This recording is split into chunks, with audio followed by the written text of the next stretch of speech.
Hey there, do you like nostalgia?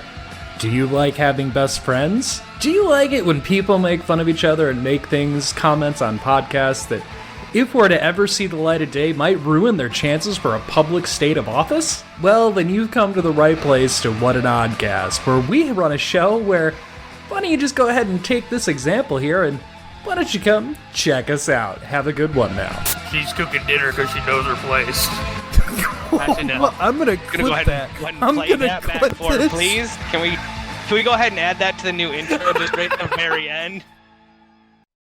The Murder Shelf Book Club contains disturbing content related to real-life crimes. Listener discretion is advised. Single or isolated examples of James Holmes' behavior or appearance are woefully inadequate for understanding the whole person. Jimmy was not one-dimensional. His mental problems, which indeed have been present since late childhood, influenced his adolescence, but they did not overwhelm it. There were times when his emotional foibles faded into the background, when the healthier part of Jimmy's mind took over, when his emotional defenses did their jobs effectively, when life was good. From A Dark Night in Aurora, Inside James Holmes and the Colorado Mass Shooting by Dr. William H. Reed, M.D.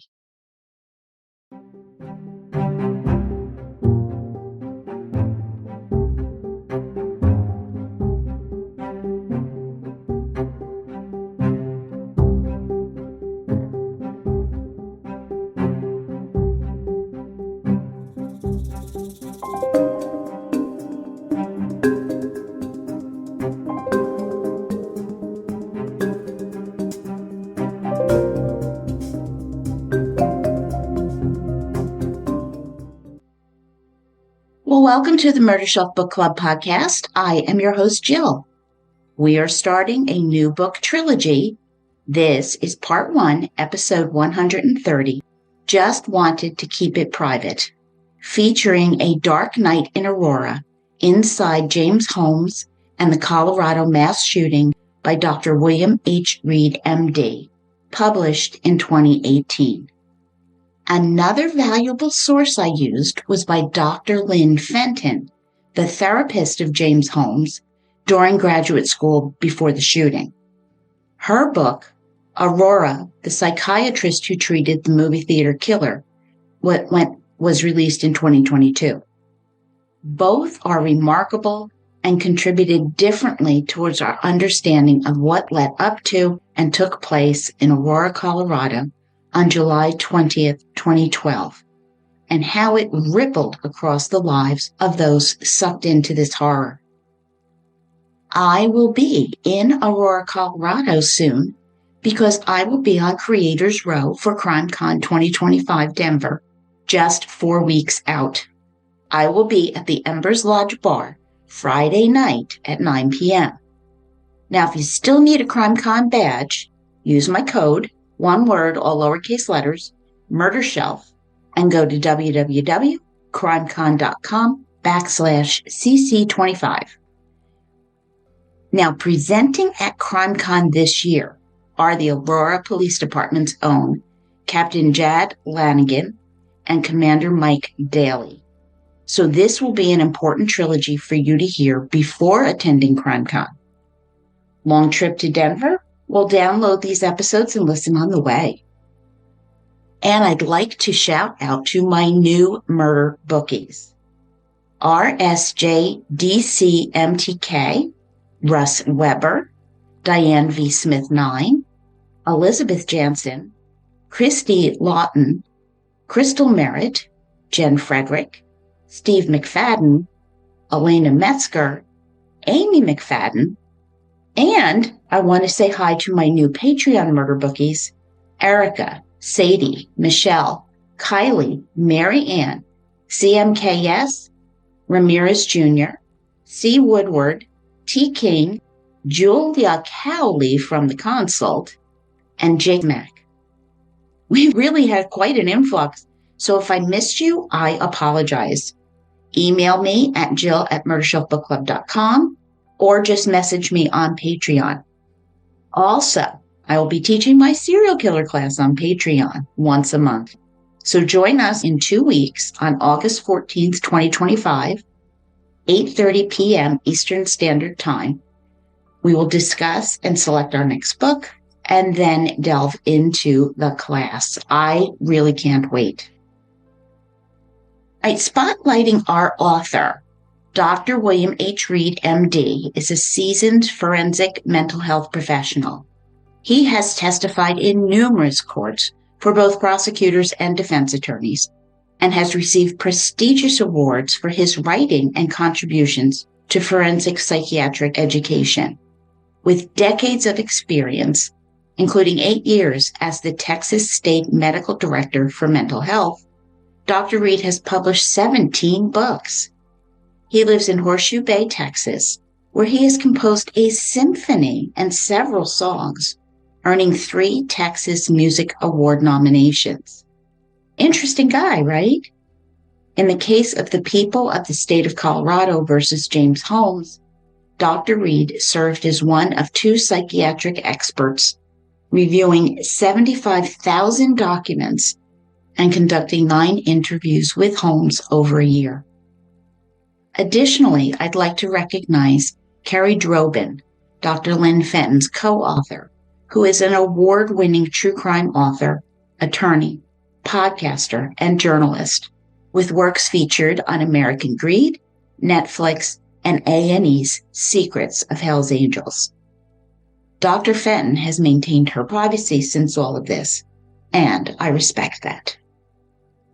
So as we kick into our book club trilogy, it is time to talk about food. Colorado offers a fantastic array of culinary options, and Aurora boasts a very eclectic palate. So for today, I am bringing bacon-wrapped jalapeno poppers. I had never made them myself until now. I always bought them in the box at the store or ordered them in a restaurant. And after this, I will always make them from scratch. So you take cream cheese and cheddar cheese, and you mix it up, cut the peppers in half, clean out all the crap, and load it up with the cheese. You rejoin the halves, and then you wrap the bacon around them. You bake for 25 minutes, let them cool a little bit, and you are ready to go. I like dipping them in ranch dressing, but feel free to use your preferred dipping sauce. Now, these poppers are wonderful with a light white wine, so I have chosen Dave Harvey Columbia Valley Riesling 2022 from Naked Wines. Refreshing for summer, it is sweet and balances out the acidity nicely. It features flavors like ripe peach and candied apple. Warning, one sip leads to another. Yeah. All right, as a Naked Wines Angel, you can get it for just $11.99, which is a great quality for the price. So bon appetit, murder bookies, and let book club begin.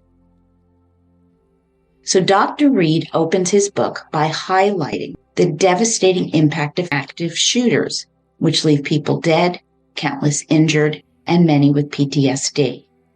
While physical wounds may heal, emotional scars linger, altering lives forever. And he emphasizes that the reason this book exists is because James Holmes was captured alive.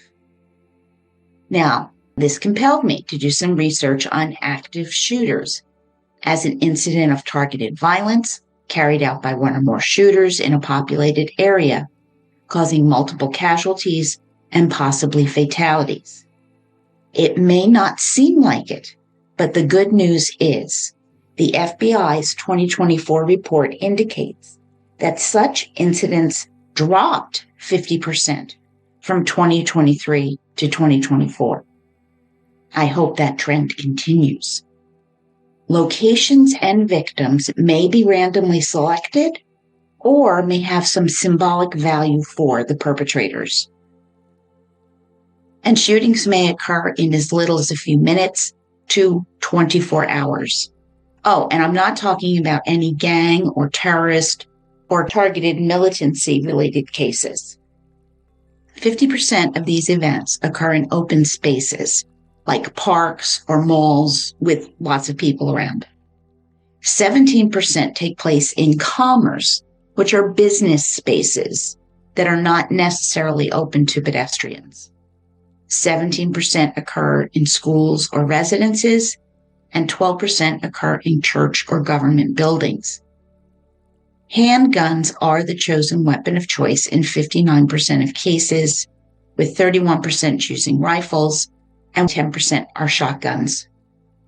34% of cases involve multiple weapons, and we'll see that James Holmes is one of these. Of the shooters, 56% were apprehended, 20% were killed, and 24% committed suicide. 60% of shooting incidents were over by the time police arrived on the scene, literally minutes later. And 54% of these perpetrators are white, with an overwhelming 94% being male. Now, since 1966, mass public shootings have resulted in, on average, 3.4 people killed, with 5.3 injured at each event, suggesting a higher likelihood of injury. Also good news. So the chance of your being a victim in a mass shooting is very low. Although it may seem like these things happen constantly, the data shows that this is rare. In our information processing, so how we think, human beings use heuristics. They're mental shortcuts that help us to process information. The availability heuristic relies on our ability to easily recall examples. Like you hear about an active shooter situation in the news, which reminds us of the previous mass shooting we heard about, and we think, oh my God, this happens all the time, I remember. But this is a cognitive bias, and it creates false assumptions. There's other heuristics, such as anchoring, where we over-rely on the first piece of information we receive. And that's why relying on the data is crucial, which is why I'm sharing it with you. So with that context, here we go. James Egan Holmes was born on December 13th, 1987, at Scripps Memorial Hospital in La Jolla, California, via C-section. Arlene, his mom, was a nurse at Scripps, and Robert Holmes, called Bob, were thrilled to welcome their first child and the first grandchild on both sides. Named after Robert's uncle, Egan came from Arlene's maiden name. And there was great hope for this little boy called Jimmy. His grandfather was a West Point alumnus with a distinguished military career. His grandmother served as a governor for the Monterey Bay colony of Mayflower descendants. They were a good family with the normal amounts of alcoholic and emotional issues and bouts of depression tossed in. When Jimmy was 7, his family moved from San Diego to Oak Hills, California, to take care of an ill grandmother. Bob began working in statistical forecasting with the Armed Forces Vocational Aptitude Battery, evaluating test results for enlistees. They lived comfortably in a one-story ranch house on a cul-de-sac where the neighborhood kids played basketball and captured the flag. As an adult, James recalled making mud pies and jumping in a mud hole with his little sister, describing an everyday, normal, happy family without any history of abuse or violence. Dr. Lynn Fenton, his psychologist while in grad school, writes that Jimmy was 8 years old when he punched his 3-year-old sister in the face, enough to turn it purple. Well, concerned about his behavior, his parents took him to a therapist named John Adams. Although Jimmy was doing well in school, he was described as being, quote, very Nintendo-oriented, socialized poorly at home, and sometimes threw stuffed animals, end quote. While he was generally quiet, he played well with his sister. Counselor Adams made some recommendations regarding discipline and addressed the differences in parenting styles of Bob and Arlene. To ensure the counseling sessions would be covered by insurance, Adams diagnosed Jimmy with oppositional defiant disorder, a somewhat generic diagnosis at the time. After 3 visits, a significant improvement was noted in Jimmy's behavior, and counseling ended. Dr. Reed would review these files and noted that nothing in this early record raises any significant concerns. It is common for children to throw things and to behave differently at home compared to being at school or with friends, and this behavior is not a cause for alarm. When in elementary school, Jimmy consistently made the honor roll. His teachers described him as, quote, intelligent, smiling, active, helpful, and sweet, end quote. And he received a 100% attendance award. Popular, friendly, Jimmy and a friend wrote code creating a class website. Now, the Holmes family enjoyed trips to Disneyland, the beach, skiing, camping.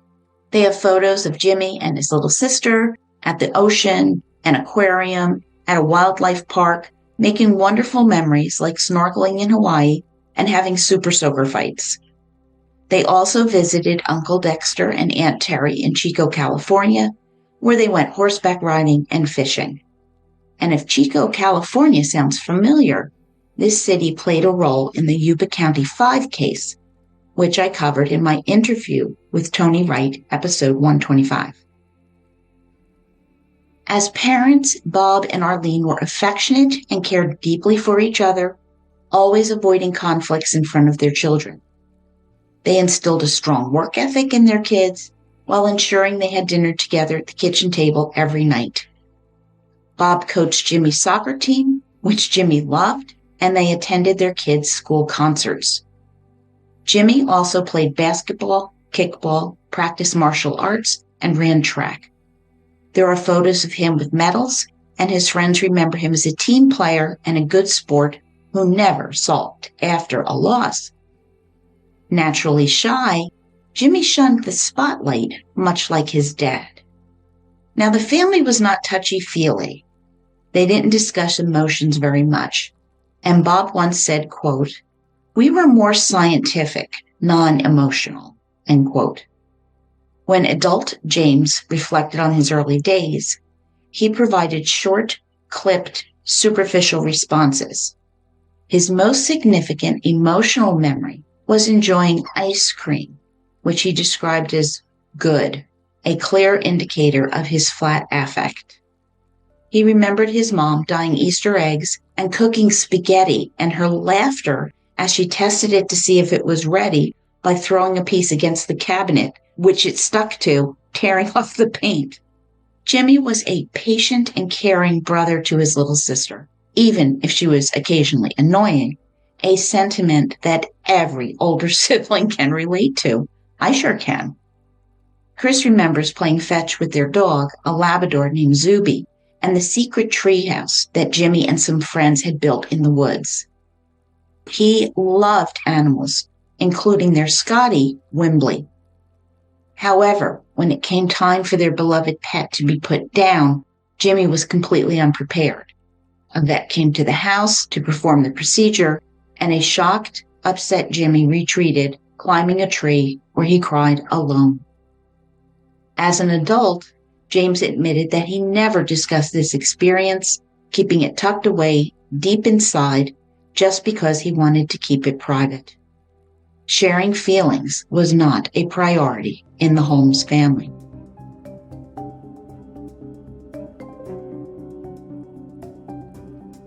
Aurora, Colorado, July 20th, 2012, just after midnight.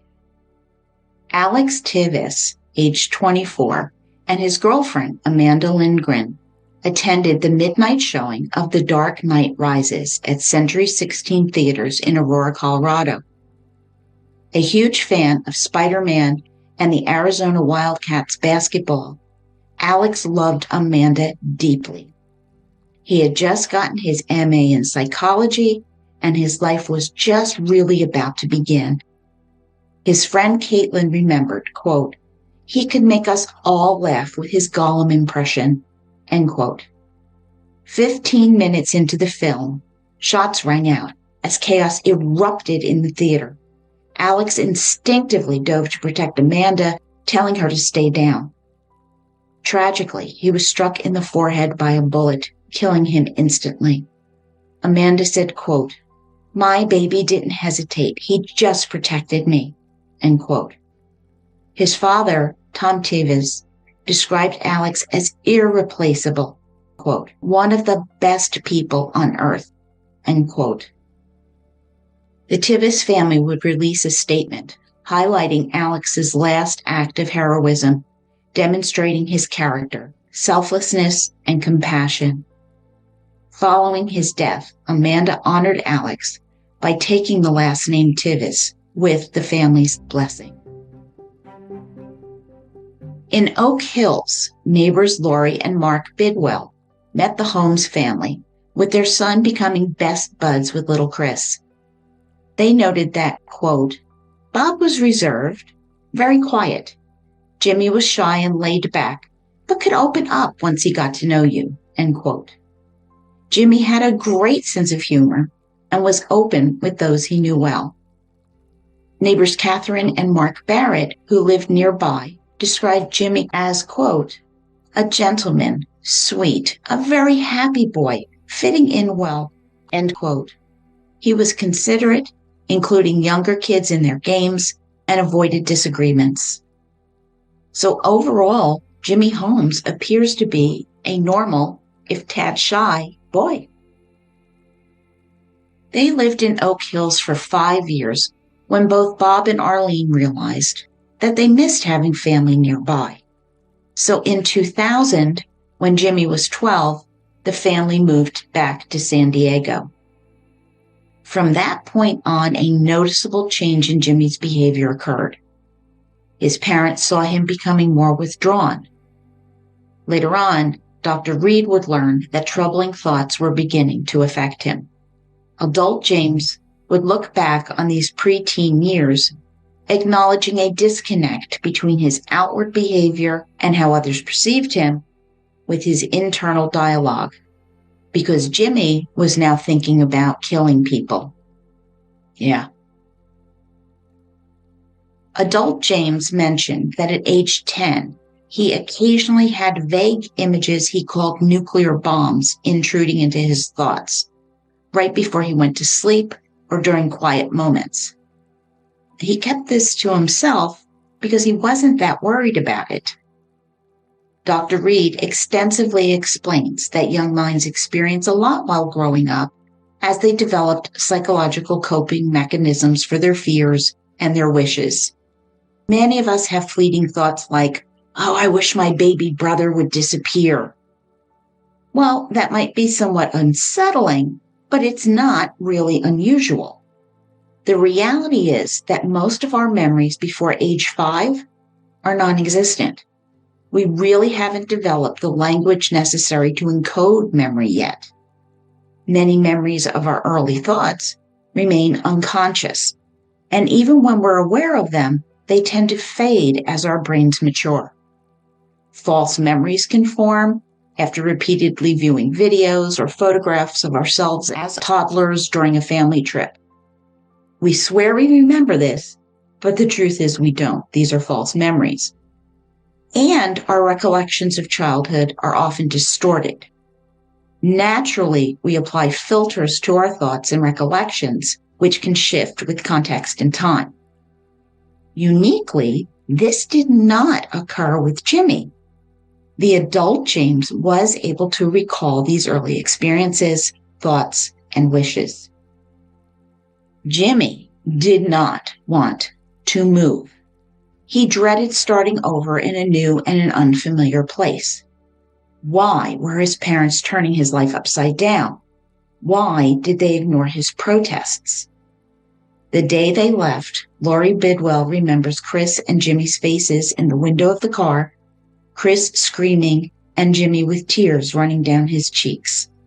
Quote, "Jimmy sat alone in the back of the van as they left, watching his home, then his neighborhood, then whole years of his short life disappear. No one noticed that he tore a stiff piece of cardboard from the box and began carving his wrist." End quote. The family moved into their new Spanish-style home in Ranchero Penasquitos, a suburb of San Diego with a population of 55,000 residents. The area features rolling hills and open spaces, with the nearby Los Penaquitos Canyon Preserve. James recalls his mom asking him about that cut on his wrist, which he said was just a paper cut. After the shooting, he confessed to Dr. Reed about having cut himself, saying that he just wanted to keep it private.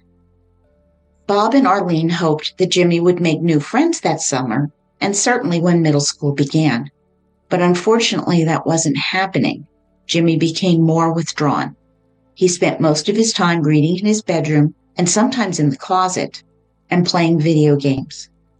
Wanting to help, Arlene introduced herself to some of the neighbors, hoping that they would have a son who could befriend Jimmy. And a few potential connections, they didn't pan out.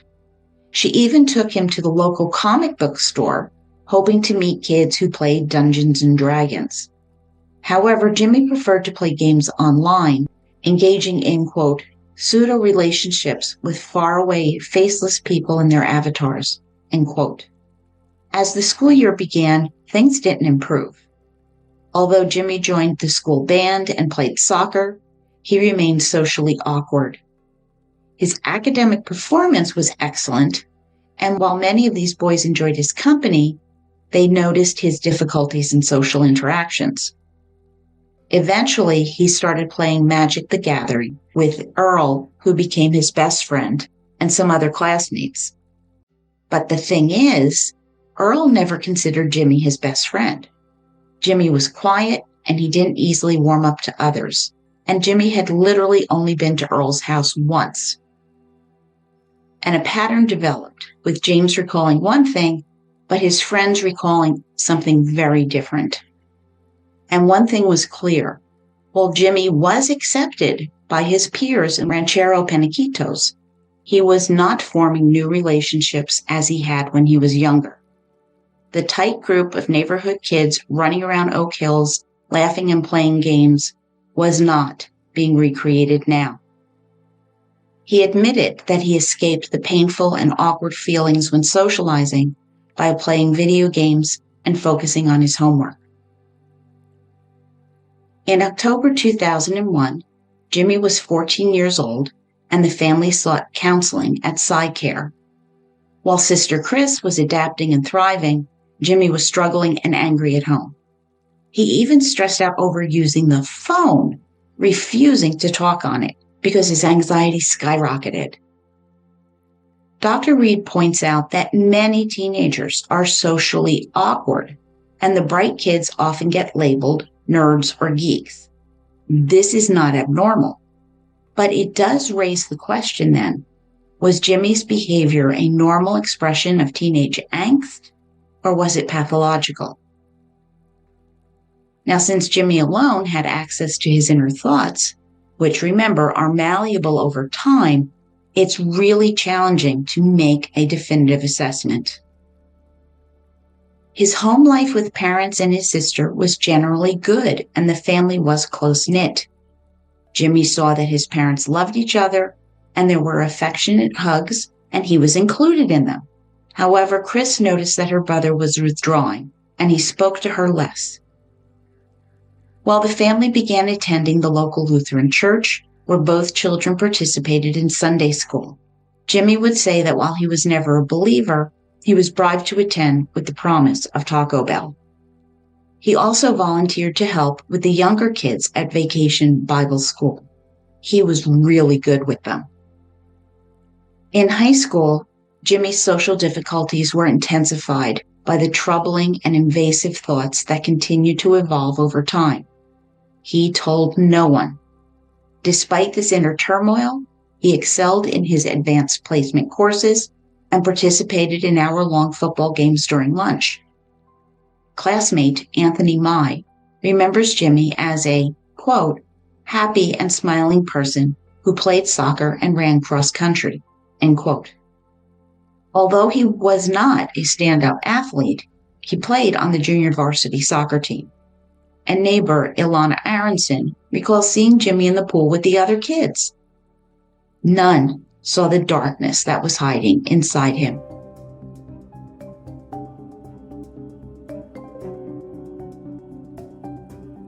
Aurora, Colorado, July 20th, 2012, just after midnight.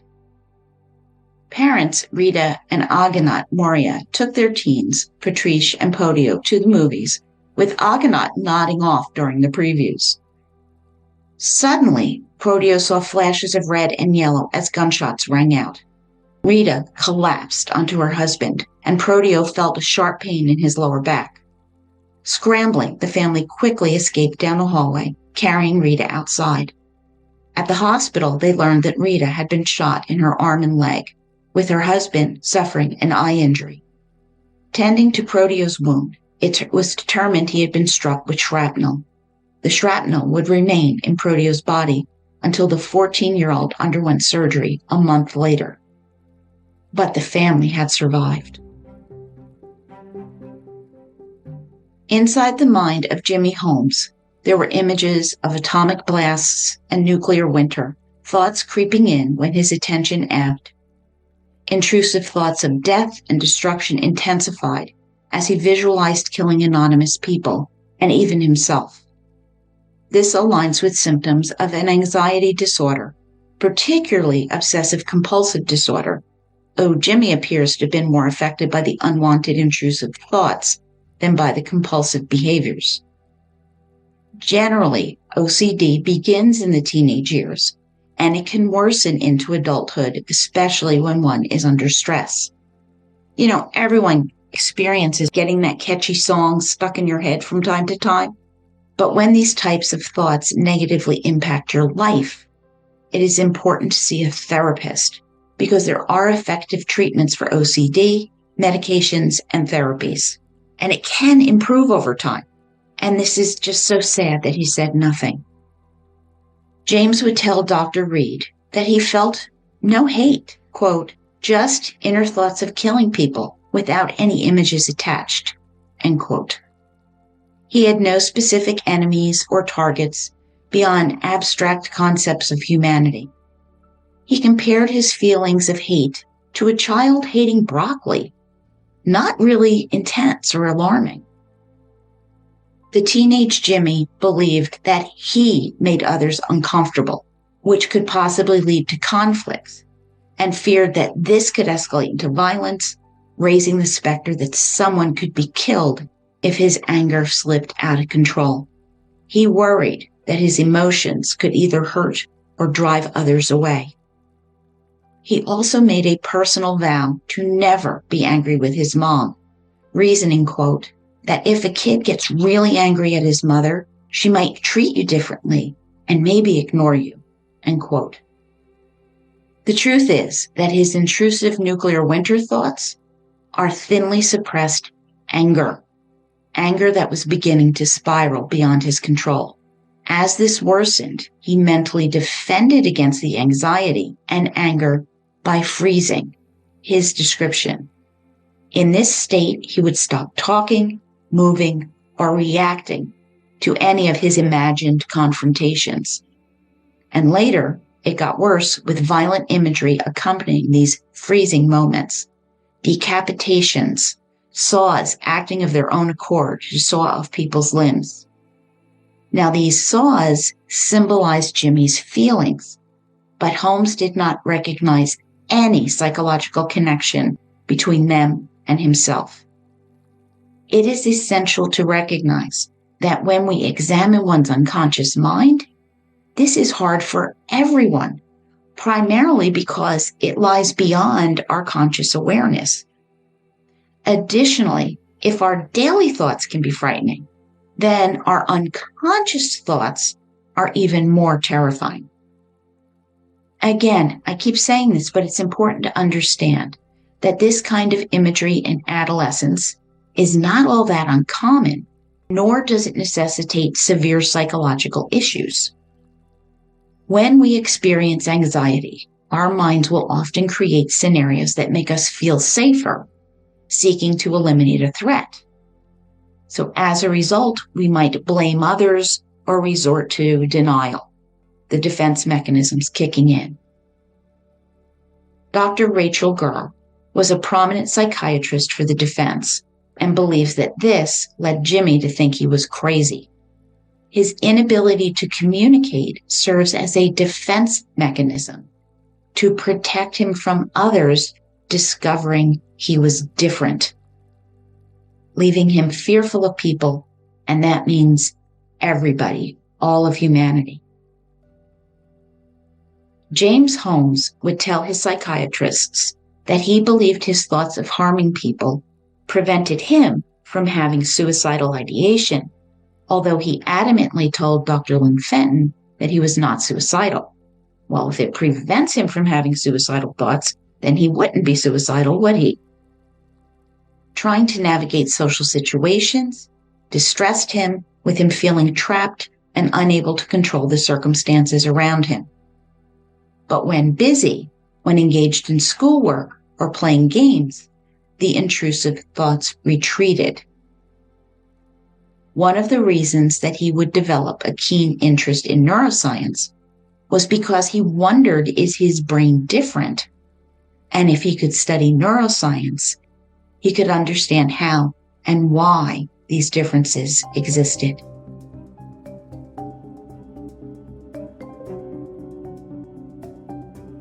Aurora, Colorado, July 20th, 2012, just after midnight.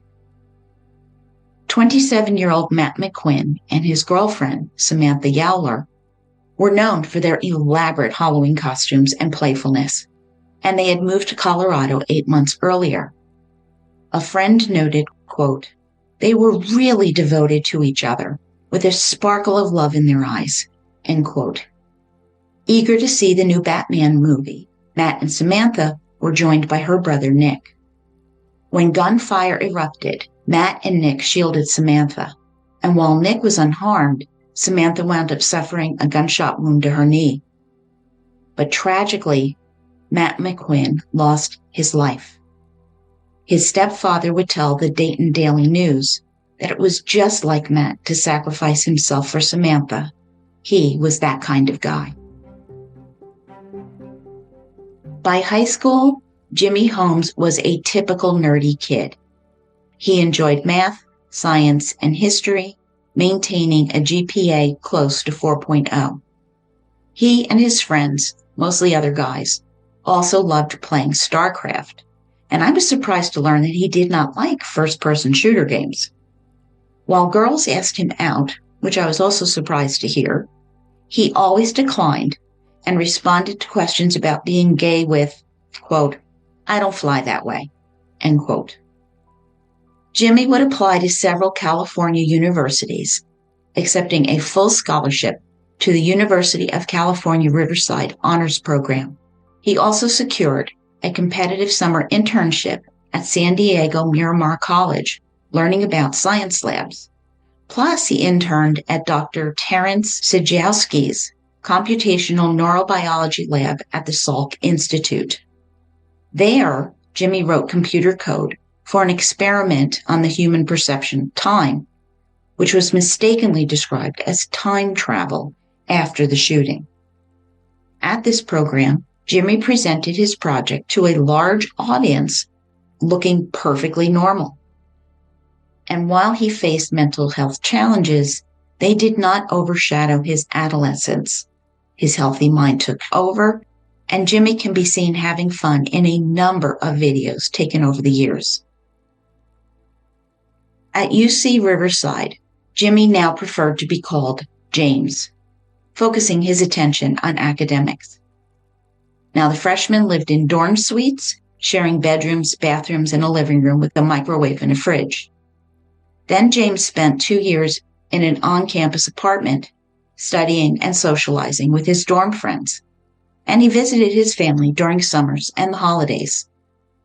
James and Ryan Lacroix became close friends, with Ryan noting that James was socially shy and he rarely initiated conversations.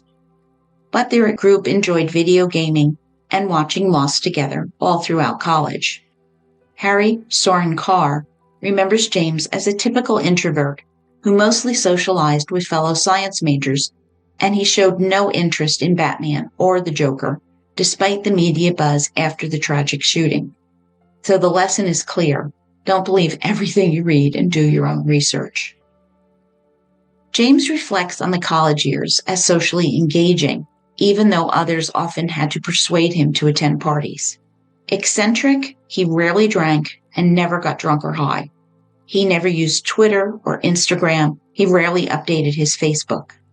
While he did experience the intrusive thoughts, his episodes of freezing had stopped. And though he knew young women, dating was not a priority for him. His first real date was after his sophomore year with a bubbly camp counselor, but nothing serious came of it. He also had a crush on another student, but he could only manage to say hello to her. But overall, no one at UC Riverside found him unusual. As he demonstrated in his youth, James excelled at his interactions with children, displaying genuine empathy. While at UC Riverside, he had volunteered at a Mexican orphanage called Corazón del Vida, giving out small gifts to the kids and playing soccer with them. Later, he worked as a camp counselor for underprivileged urban kids. He lived in the cabin with them, cared for their needs, and guided them in activities. When asked about his feelings of working with these youngsters, he struggled to express them and really couldn't recall any individual child. His supervisor, Kevin Wright, remembered him as a good counselor with a warm, goofy personality. 2 years after graduating UC Riverside, James Holmes was, quote, intensely planning his mission, selecting an adult setting, dismissing venues such as schools where children were likely to be present. He deliberately picked a time at the Century 16 Cinema, midnight, when small children probably wouldn't be there, end quote. But unfortunately, he was wrong. James found undergraduate school much more enjoyable than graduate school, where he faced increased public speaking demands that caused him serious anxiety. Well, I kind of felt that way in grad school. He worried about saying the wrong thing, and he often fixated on his perceived flaws, which highlighted his self-centeredness. Focused inward, the violent fantasies continued, and James sought to study normal people, comparing them with himself. To distract himself, he continued to study intensively, keeping the intrusive thoughts at bay. Dr. Rachel Gurr would suggest that he was psychologically deteriorating during this time, noting signs and symptoms of emerging delusions. Between 2009 and 2010, James applied to 8 doctoral neuroscience programs at varying universities. This is a rigorous application process that required excellent grades, a high score on the GREs, letters of recommendation, evidence of college participation, and a personal statement, among other factors. James was in the top 1% of UC Riverside graduates, was recognized as a Regent Scholar, a Dean Fellow, and a member of Phi Beta Kappa. However, his personal statement, which mentioned clairvoyance as a problem-solving method, hurt his application. Of 8 universities, 7 turned him down, with only UC Irvine granting him an interview, which ultimately led to another rejection. Despite graduating summa cum laude, he struggled to find a job and moved back in with his parents, and his life soon centered around sleep, TV, and video games, frustrating his mother Arlene, who urged him to contribute to the household. She warned him if he didn't get a job soon, he would have to move out. In October 2010, James began working at Miracal Inc., operating a pill coating machine during second shift. While his supervisor viewed him as a competent employee who avoided workplace drama, his coworkers found him standoffish and arrogant. One speculated that he might be mentally challenged, while a human resource manager suspected he could be on the autism spectrum. After seeing him in a corner laughing to himself, he earned the nickname the Giggler. After 3 months, he quit, ready to apply to neuroscience graduate programs again, receiving 4 interview offers. He withdrew from one and rejected another. At the University of Iowa, with one positive result, the rest of the interview feedback described him as, quote, bizarre, disconnected, and aloof, with a global lack of effort, end quote. And a psychology professor urged the administration not to admit him under any circumstances. Oh, God. At the University of Illinois, James received mixed reviews again, as his odd personal statement included, quote, the complexities of the long-lost me-thought seemingly arise out of nowhere into a stream of awareness, and the seemingly infinite vastness of indefinite knowledge, end quote. Didn't he have anyone proofread? Because what? What does that even mean? You can see his thoughts are not perfectly clear. But anyway, the University of Illinois accepted James. He also interviewed at the University of Colorado, Amidst medical campus. During this interview, he met with 7 faculty members who shared their observations, and I'm paraphrasing now. Scientific accomplishments are without question probably the top student recruit on paper. Concerns about his maturity and/or interest. Did not take the interview seriously at all. Disappointing. Overall, very positive.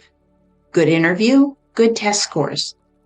Interesting candidate with loads of potential. Quirky character, but what good scientist isn't? Very shy. This can come off as disinterested in a group setting. That does sound mixed as well, but James was offered a tuition waiver along with a $26,000 annual stipend from the National Institute of Health, which he accepted. He flew to Denver and he rented an apartment. Then he returned to San Diego and loaded up his Hyundai. His parents bid him a big farewell, and off he went to Aurora.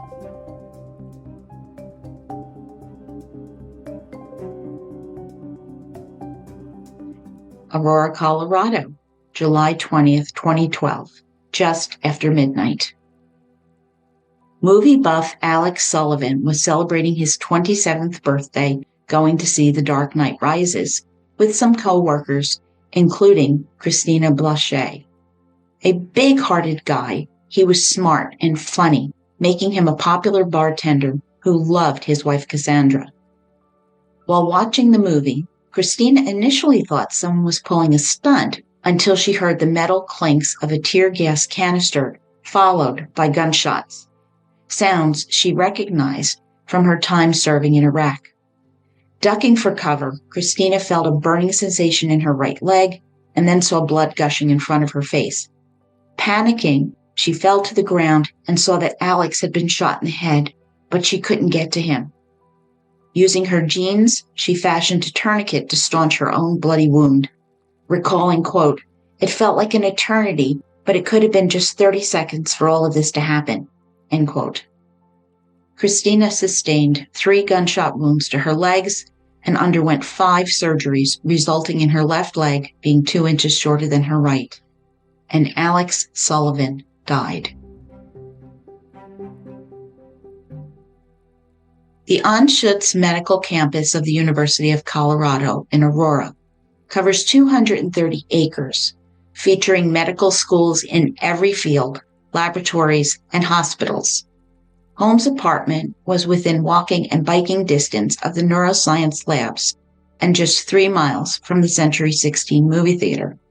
The area also had additional apartments, an elementary school, small restaurants who catered to the students, trainees, and staff. His apartment was basic, equipped with a TV, computer, and several posters featured zombies, pulp fiction, and scantily clad women. It was orderly, but it lacked personal touches except for a Batman mask and a plant he affectionately called plenty. He certainly was not a creative guy. Still avoiding the telephone, James only communicated with his parents through email, with Bob offering his son fatherly advice, and Arlene's emails were warm and motherly, asking how he was doing and expressing that they all missed him. When informed that the family dog, Rockster, had died, he responded writing, quote, "That's too bad. At least he had a good home," end quote. Very significantly different from when he was crying alone in a tree when Zuby passed. James participated in neuroscience classes and a 10-week laboratory rotation, 3 in total. These programs allow students to meet different professors and explore various research projects, helping them to decide where to focus their efforts. After each rotation, students move to a new lab. With fewer than a dozen students in the graduate classes, this offers valuable exposure to each lab. And since James was immersed in science, his differentness didn't really stand out. Cammie Kennedy, the neuroscience staff liaison for students, would see James several times over the months going forward and thought he was quirky, quote, "a cute little geeky kid, shy and extremely intelligent," end quote. During his first rotation, James conducted research on Mongolian gerbils. However, Professor Klug found him to be unmotivated and putting forth only a minimal effort. Now, occasionally it was necessary to euthanize a gerbil, which is a humane and regulated process. But James did not appear to enjoy this task or relish in killing them. James now formed a friend group with Ben Garcia, Tim Tapscott, and Gargi Datta, a bioscience graduate student from India. The alpha of the group, Gargi, organized their social activities, with James participating in dinners, board games, and hiking on Saturdays. Noticing James's shyness, Gargi invited him to a horror film festival, and soon they were dating. They met a few times a week to watch movies or play games, and James may have lost his virginity to Gargi, who was really his only girlfriend, although he mentioned to Dr. Fenton that he paid for sex on occasion. Ben was his best friend, and they often vented to each other about their dislikes, with nothing out of the ordinary noted. And again, James was never seen to be drunk or high by anyone. The second lab rotation began in November. His professor, Marc Delacroix, noted that although he was socially awkward, everyone says this, he could come out of his shell. However, James exhibited a poor work ethic, dedicating little time to the memory project research. During this time, he would join his lab mates at the campus pub, but continued to isolate himself afterwards. He was required to do presentations before his peers and faculty, and he tried to force humor, so it fell flat. Well, ultimately, Delacroix gave him a passing grade of a B, which is not great, as a C is failing in most graduate programs. It's likely that he was struggling with his mental illness, which was hindering his ability to focus on increasingly complex science. Now, Dr. Reed believes the descent into madness theory does not fully explain James Holmes' actions. Many of the reports about him surfaced after the shooting, during a time when the press and social media were rampant with sensationalism, rumors, and suggested explanations. In such an environment, people can easily become caught up in the hype, leading to exaggeration and inaccurate statements about the man they knew. Keep in mind, the videos of his presentations show a perfectly normal grad student. However, I believe his psychosis was deepening. In November, his friend Tim Tapscott, a recreational shooter, went shopping for a Glock Model 26 9mm pistol, and Gargi and James, who had never shown an interest in guns, went with him. During Christmas 2011, James visited his family and reconnected with his UC Riverside friends, appearing just fine to everyone. But shortly afterwards, he was diagnosed with mild mononucleosis, which can leave anyone feeling run down. And while this might explain the decrease in his lab effort, it did not account for his psychological state. Outside of his lab work, his coursework and presentations were excellent, earning him an A in his winter neuroscience class, and his texts with his friends all seemed perfectly normal. By early 2012, however, conversations with Ben Garcia hinted that he was struggling mentally, but nothing indicated the tragedy that he would unleash in July. Later during their sessions, James told Dr. Reed that he was still experiencing violent intrusive thoughts, and he now was seeing troubling images in the room around him, hallucinations. Initially, he blamed these on the stress of having the mononucleosis, but he did text Ben about vague psychotic delusions, the only detail being that he wasn't hearing voices. The content of this hallucination was secret, leaving Ben unsure of its seriousness. And over the next few months, James would continue to keep many secrets. On Valentine's Day 2012, James made dinner for Gargi, his French fried onion chicken, vegetables, and ice cream for dessert. He also lit some candles for ambiance, more for his enjoyment than hers. But by the end of the month, Gargi broke up with James. She didn't feel he engaged in intellectual conversations, he tried too hard to be cool, and ultimately, she did not see a future with him. James accepted her decision and agreed that their future together would, quote, probably lack ample conversation, end quote. James had really cared more for Gargi than she did him. He had cooked for her, he said he loved her, but she never felt close to him. But still, James appreciated the experience of love and caring for someone, and they would remain friends with benefits for a few more weeks. Late February into early March, James was seeing shadows that weren't really there. Alone in the lab, he noticed them in his peripheral vision, and they often appeared to be dancing figures. At night, after turning the lights off, he saw the shadows with guns and others that seemed to juggle its head. They didn't scare him. He knew they were harmless shadows that vanished when he stopped focusing on them, but he wanted to understand what they were.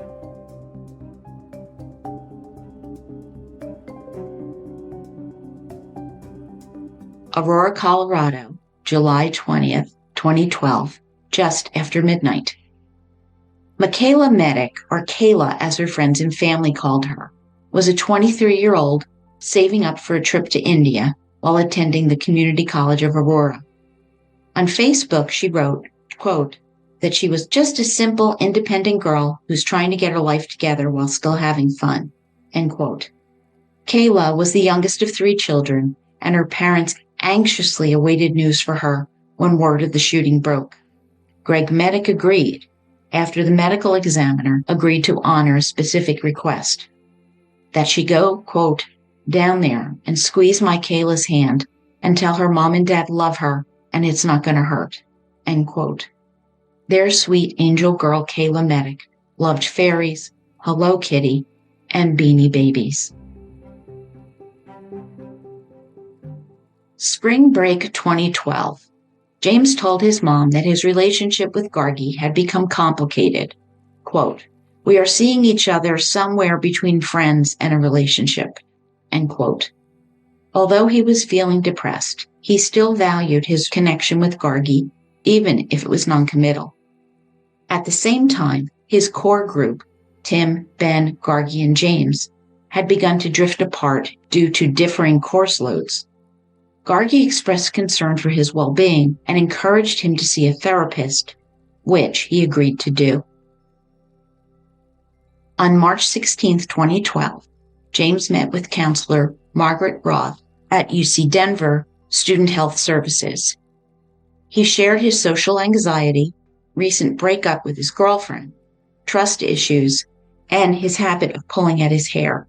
He also mentioned thoughts of harming others, but he had no specific person in mind, and he never acted on these feelings. Roth found him difficult to engage, as he often avoided eye contact and stared off into space. She diagnosed him with obsessive-compulsive disorder and did not consider him dangerous.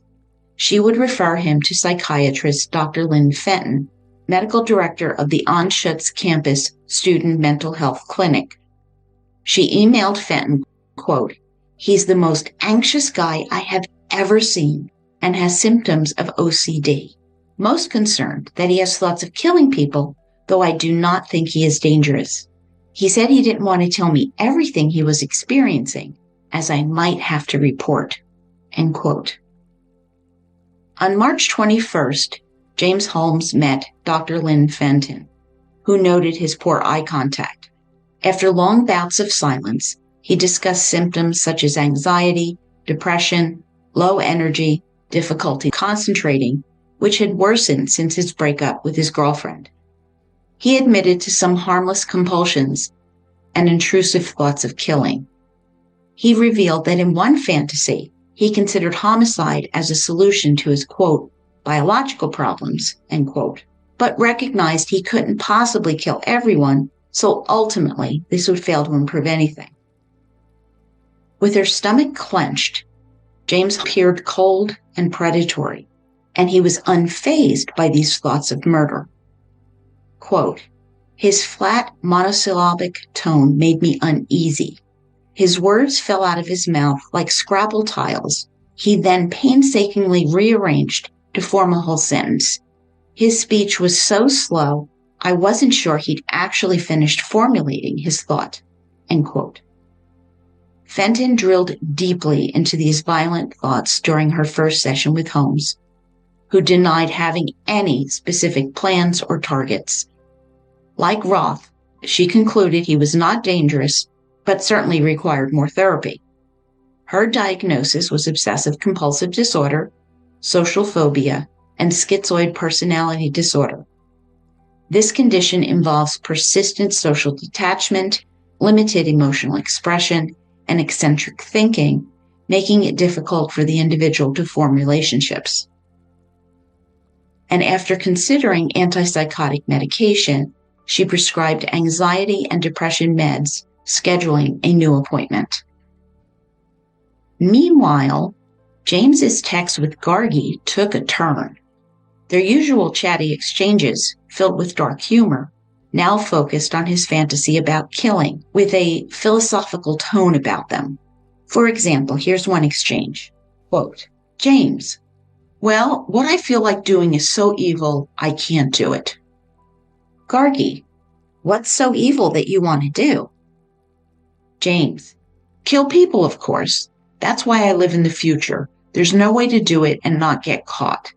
The only way justice can be served is by taking away your time or life." End quote. He now explained to her his theory of human capital, an important concept to him, a delusion that would fix in his psyche.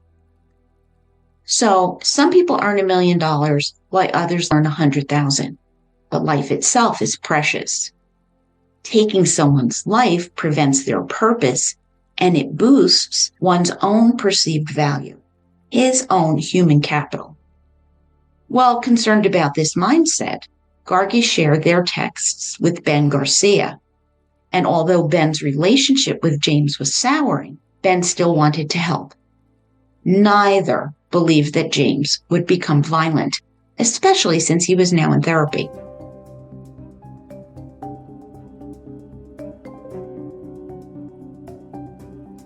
Aurora, Colorado, July 20th, 2012, just after midnight. Denise Trainum and Brandon Axelrod had just returned from their honeymoon when they went to the suburban Denver theater with their friend Joshua Nowland. Then shots were fired, with them quickly dropping on the floor behind their seats.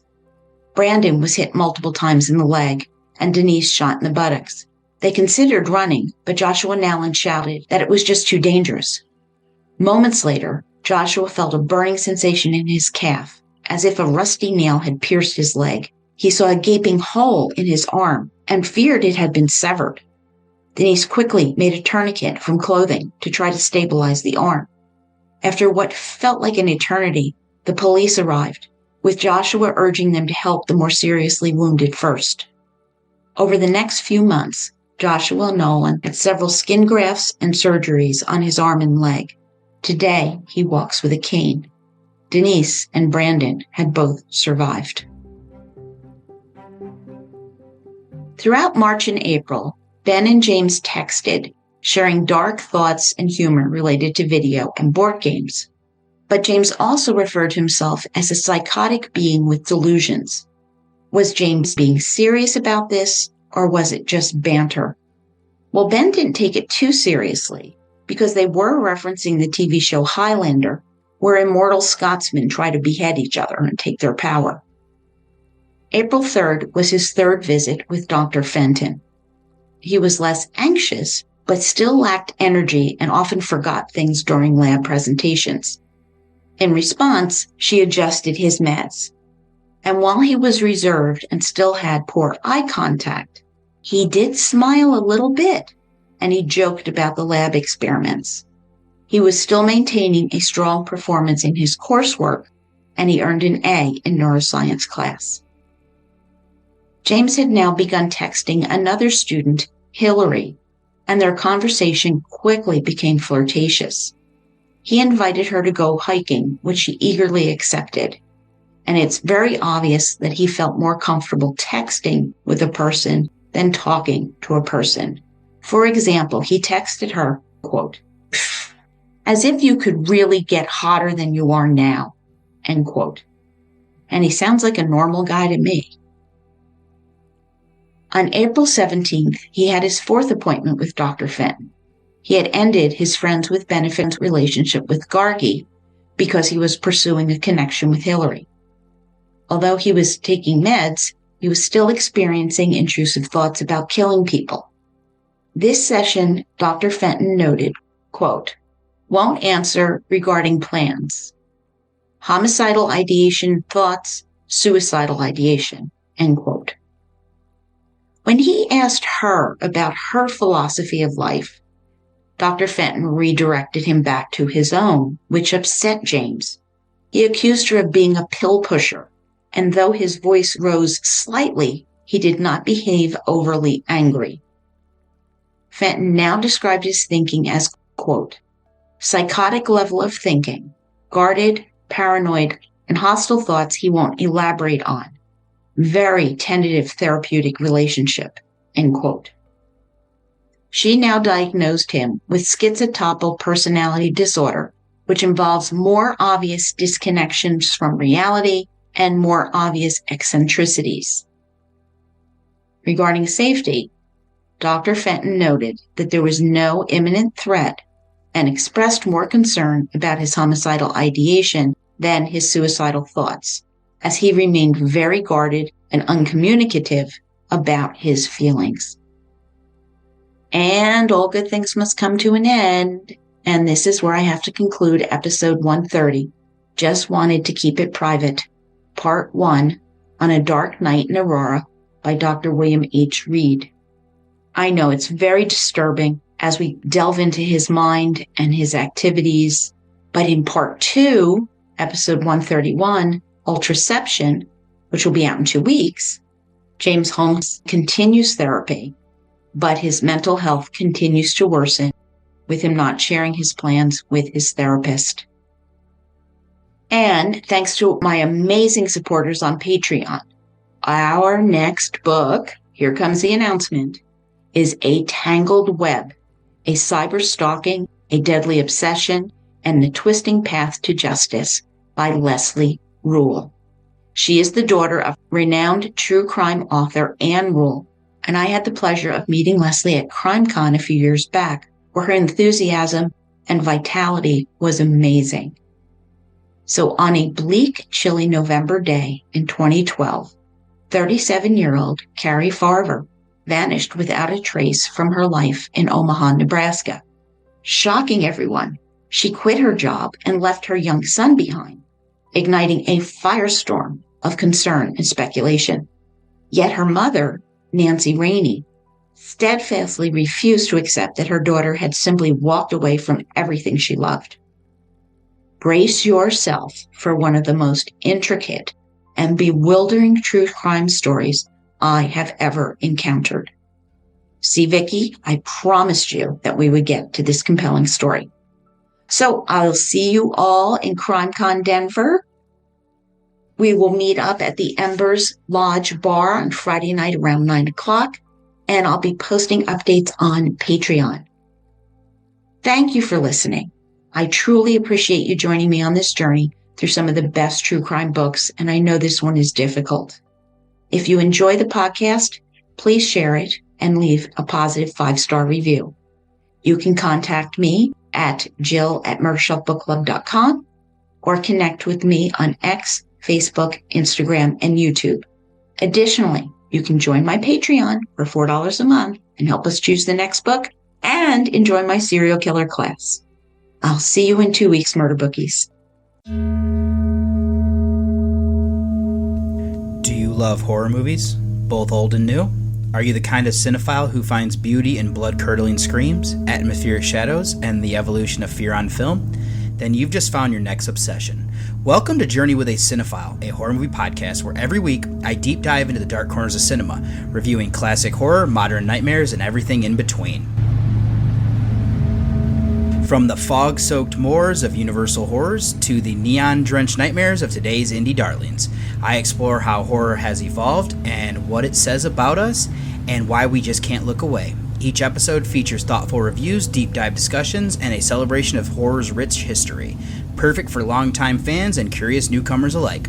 So whether you're a vampire aficionado, a slasher junkie, or someone just looking for their next scare, join me on the journey. Journey with a Cinephile, a horror movie podcast. Available wherever you get your podcasts.